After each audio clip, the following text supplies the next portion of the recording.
what decks have room for it that are going to do well. I think Witchcrafter may potentially Oh, run it. come on. Come on. Get out of here. All right, go on.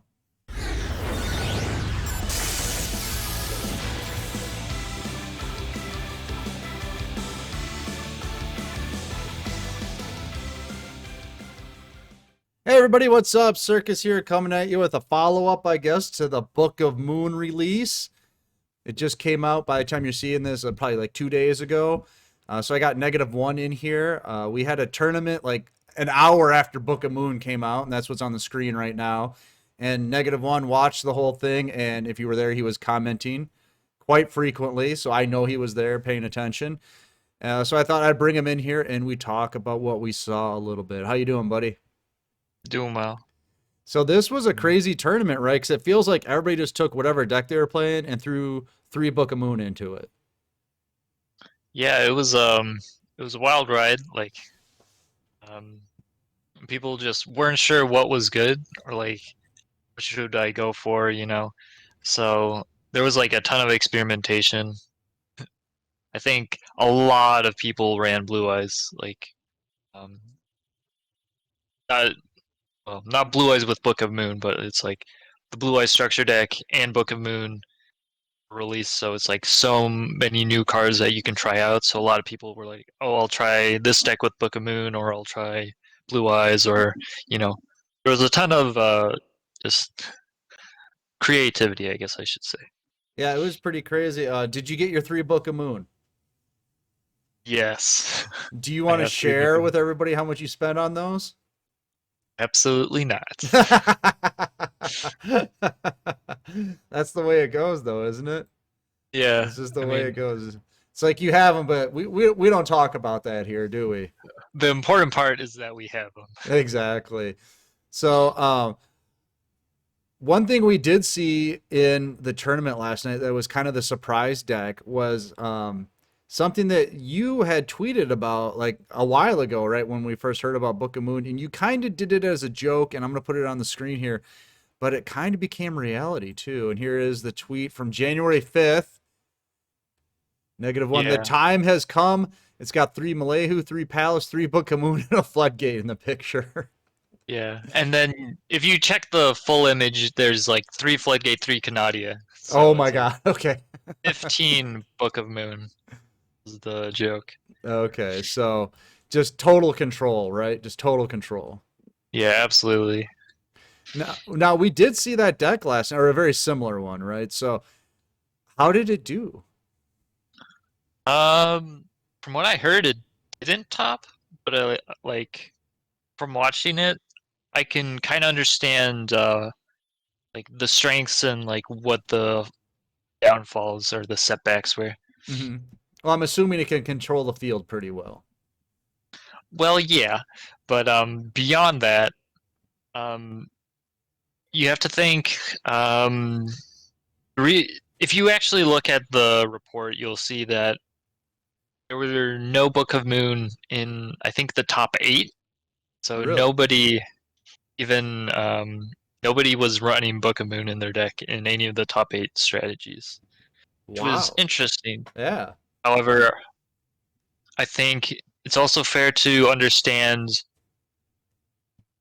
why is Book of Moon not performing. All right, so there is a degree of okay, so it literally came out 1 hour before the tournament, so there's very little time spent testing. If any time was spent testing, a lot of it was, hey, I'll just try this, see how it goes. Hmm. But it's also, I think, not a not everyone is sure how to use Book of Moon. It sounds strange, because it's like you just flip a monster face down, all right? But some people, I think, blew out of proportion how much Book of Moon was going to do for their deck. And I don't know. I'm just gonna throw out there. There was a video on our channel earlier this week that said Book of Moon might be able to cure cancer. So Maybe. yeah, maybe. So I'm not gonna say who did it, but there was definitely people on our channel that were very hyped about Book of Moon. I mean, it's a good card. However, you have to realize a good card won't make a bad deck amazing. Right. Typically, the good cards make the good decks better. Right. So So I was gonna say, what decks do you think will see uh, this card in more? I mean, what decks have room for it that are gonna do well? I think Witchcrafter may potentially Oh, run it. come on! Come on! Get out of here! All right, go on.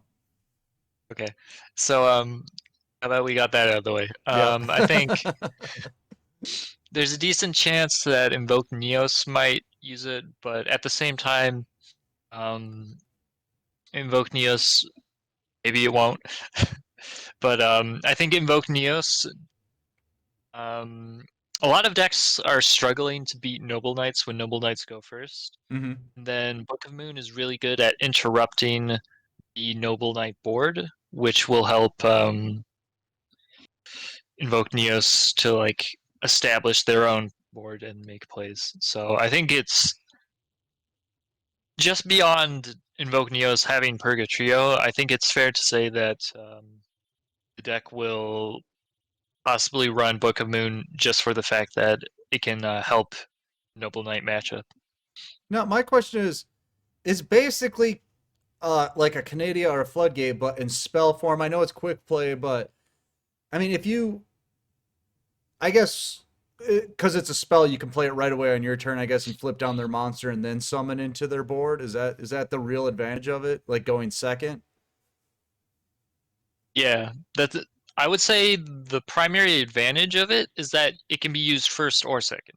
You Okay, look at Canadia, and it's like if you go first, it's very strong against Noble Knights. But right. if you go second with Canadia against Noble Knights, you may as well just have a dead card. Um, Right, but I guess what people say, oh, they try to karma cut you. You flip your monster down. You end up going kind of 2 for 1 on that exchange, right? Or at least even, because they're probably just going to kill your monster next turn, and I guess you got to save it, but you used your Book of Moon in the process, or no?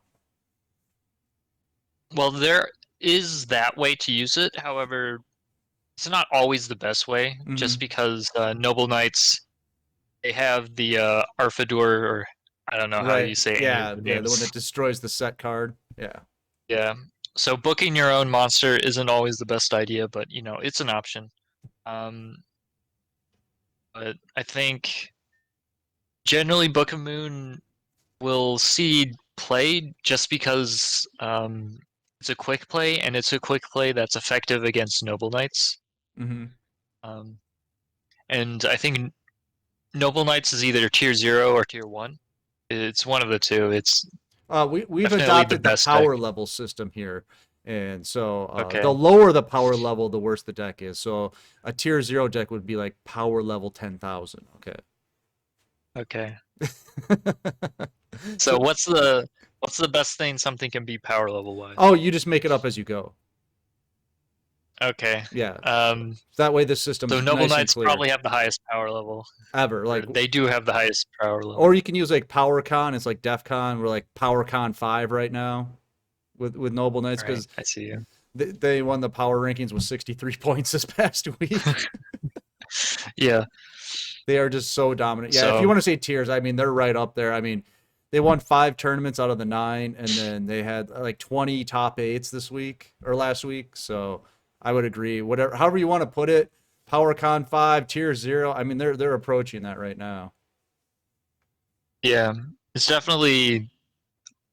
I'd say it's hard to find another deck that is anywhere near as strong for a couple of reasons, but it's just like Noble Knights are defining or soon will just define the game. hmm I think any deck that it's like, can it really beat Noble Knights, or like, can it even go even against Noble Knights? Right. So they're the new And it's like gatekeeper, kind that's the of barrier. like Cocytus or however you want to say it was in the last meta. That was the gatekeeper. Now Noble Knights are the gatekeepers. Yeah, I'd say that's a good way to put it for sure. Because if you can't go toe to toe with them, you're probably not going to do well in a tournament. You got to, like you said, at least go even with them, and then maybe steal Yeah. a win. because I believe last night was a Noble Yeah. Knight mirror in the finals. Despite all the Yeah. Book of Moons, it was still a Noble Knight finals. Yeah. So I think one of the reasons why Noble Knights is doing well is because I think people are they overestimate uh, how much Book of Moon will do, because it's like, okay, so you flip down their monster, but you have to think Book of Moon is a utility, not a win condition. You know, Right. like Well, again, like on this channel, there was someone that said that it feeds the dog, it does the dishes. So, I mean, there was a lot of hype around this thing. And now that we've seen it, you're saying it's a utility, it's not a win condition. yes, But I think going into this, people were like, it's a win condition almost. You know, like, oh my God. Not, it's just another Canadian affliction. yeah, but it's like, I mean, feeding the dog, washing the dishes, those are all utilities, you know? That is true. That's not a win con at home either, is it? Yeah. So it does a whole lot, but it's also like you can't just have Book of Moon and then think you're set, you know? Right. It's like it's not in the same way Alistair is like a win condition, you know? Like Alistair will you summon it, you summon a big monster, you kill your opponent. But it's like Alistair is not a utility, it is a win condition. Right. Um, so it doesn't it's not like it's not going to solve all the problems, but it does have a function. Whereas I think the issue with a lot of decks just immediately adopting Book of Moon is they're not looking at how does my deck take advantage of Book of Moon in my strategy. Right. They're just So throwing it in there to see, hey, I got Book of Moon. I spent yeah, $300 on it. And then I'm just going to put it in there and I'm going to win. And that's not the case. yeah. So the thing is, it's like you need to think of Book of Moon, like what is it doing for my deck? So typically, it will actually get value of Book of Moon. Um, are going to be the decks that can generate advantage. Almost have to think of Book of Moon as offerings to the doomed in a way, because Book of Moon is technically a -1 because you're not actually generating a card. You are spending a card to flip a card down face down, which is a minus. However, if your deck and your engine can generate cards on your turn, then going minus isn't a problem because you'll just get cards from making plays. Mm-hmm. The issue with control decks using Book of Moon is that control decks are very card advantage focused. So each resource needs to be valuable, and just flipping something face down isn't usually enough. So think of it like if you have a 4 card hand with a control deck, and one of them is Book of Moon. Book of Moon will flip down a monster, and then you can swing over it. But it's like the Book of Moon isn't really stopping any effects typically. Um, it can stop some things, but it's like if your opponent summons a Blue Eyes, for instance, if Goki has to spend Book of Moon on a Blue Eyes, it doesn't really do anything because Goki still has to swing over it. Mm-hmm. It would be better for them to have a card that either destroys the Blue Eyes or just gets it, locks it on the field, like a Floodgate, for instance. Mm-hmm. So I guess, okay, we're saying where Book of Moon doesn't work. Where would it work optimally? I would say you have to look at where has Offerings to the Doom really succeeded. So I would say the decks that generate a lot of cards, you look in the history of when we've had Offerings to the Doomed, it succeeded in Blackwings. It's done well in Destiny Heroes a long time ago. Um, it's also done well in Red Eyes, back when Red Eyes was, or Red Eyes slash Dragon was a strong strategy. And these are all decks that like keeping off your opponent from playing for just a turn matters a lot because off of one turn you can generate a lot of cards. Hmm. So with Black Wings, they offerings to the Doomed on a monster, and then the Raikiri can pop more cards, or the Whirlwinds can get them more cards. So even if they are losing a card off of this tech, which is either Offerings or Book of Moon, they still get cards out of their engine. Um, and the same is for Destiny Heroes and Red Eyes. Destiny Heroes had a Celestial, or Destiny Hero Celestial, which would be a draw too. And so even if they don't get their draw phase off of Offerings, they still get their draw two off of Celestial's effect. Okay, Um, well, these decks seem a so little out of date, don't you think?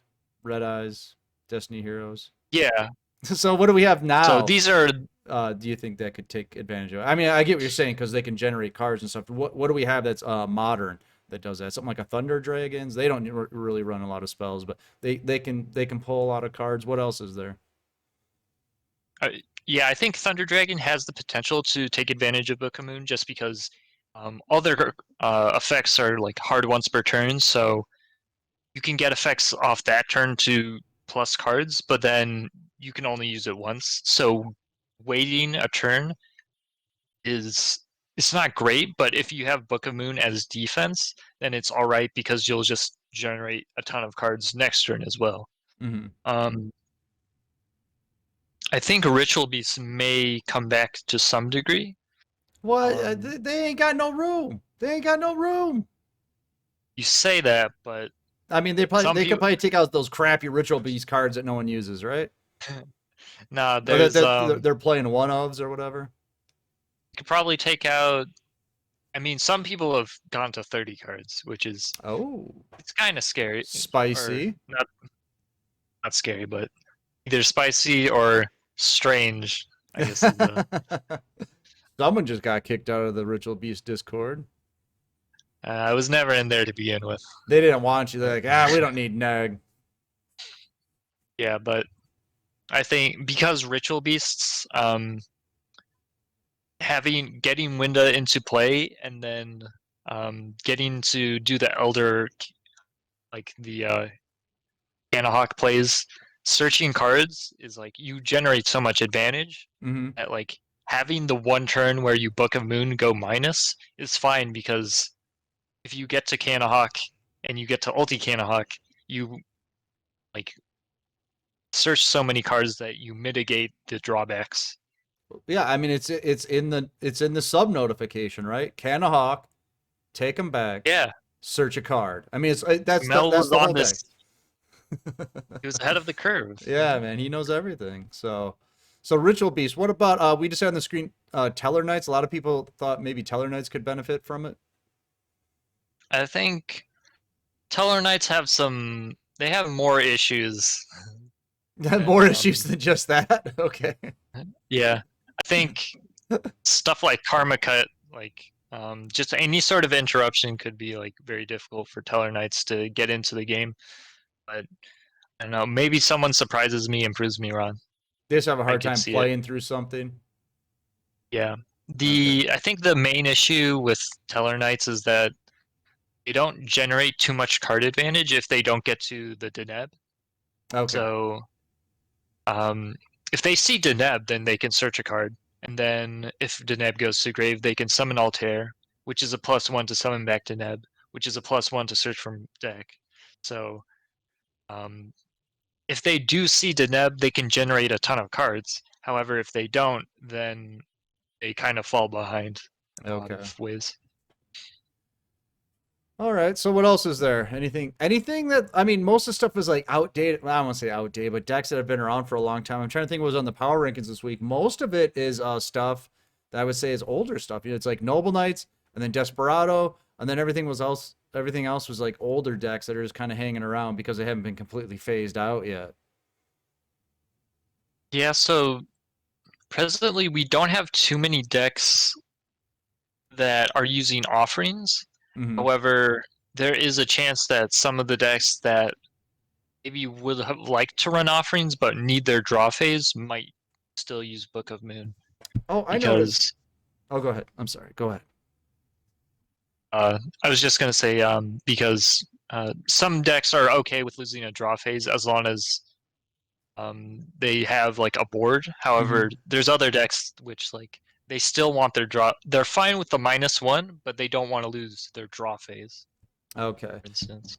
Now, in the video that you did earlier in the week, you talked about it might be used as much as World Legacy Clash. Now, that card does not see any play whatsoever. So why'd you make the comparison there? So at the time when World Legacy Clash was unlimited, it saw a ton of play, and almost every strategy would run it. Granted, not every deck would run it. However, it was by far the most used tech card in the game, I would say. I'm pretty sure. Hmm. Um, However, you have to think even World Legacy Clash, when available, wasn't used at 3. It was often used at 1 or 2. So maybe that's a point against everyone who bought 3 Book of Moon. Yeah. I don't know how to feel about that. But I think you got to have a play set of everything, right? If people are like, "Oh, you only need two," it's like, no, you need three. yeah. You need three. It looks So better. It looks better. You know how much it's killing me only having two prismatic Book of Moon? That last glossy one's just laughing at me. I couldn't even sleep last night. I mean, I'll be honest, I'm not even gonna make any of them prismatic if I can't do 3. Oh, that's I'm probably just the gonna better thing to do. I'll just feel bad about it Yeah. if I do. Oh, people are already making memes about it to me, so there you go. Uh, All right. So, what do you think is going to be happening going forward? I'm going to ask you this question, kind of future predictions. Is it going to change the way decks are built? Because I have a feeling balanced builds are going to see we're going to see a rise in those. yeah, I think the the introduction of a new spell that like does something and is like not econ, Mm-hmm. um, is gonna be good. Typically, all balanced decks would run like 3 of a spell and then 2 econ, and then excuse me, then their last card is like, I guess I'll just run 1 Cosmic Cyclone because I need a spell. So, Because yeah. but now it's like they can run Book of Moon, and then they can either still run econ or they can drop econ for another semi-limit, stuff like that. Mm-hmm. So We were discussing a little bit before the video, like a common like starting core for decks now would be like three Floodgate, three Canada, three Book of Moon. Let's go.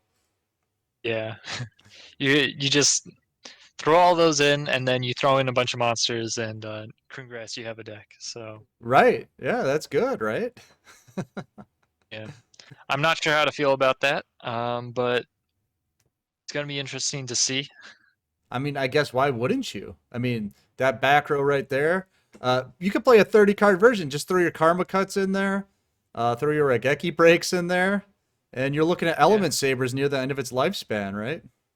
yeah, and Didn't we see I those mean, horrible 30 card versions where it was like six, seven monsters and then the rest was all just control cards? yeah, I'll draw my win con eventually. Don't worry, guys. Right. You're not Um, playing until I do. yeah, so I think, and I mean, if you do make a deck with just balance and then 3 Book of Moon, 3 Canadia, 3 Floodgate, and then whatever, it's like, I mean, you actually do just beat Noble Knights going first because you have an interruption. Right. So And they're very reliant on that initial opening normal summon.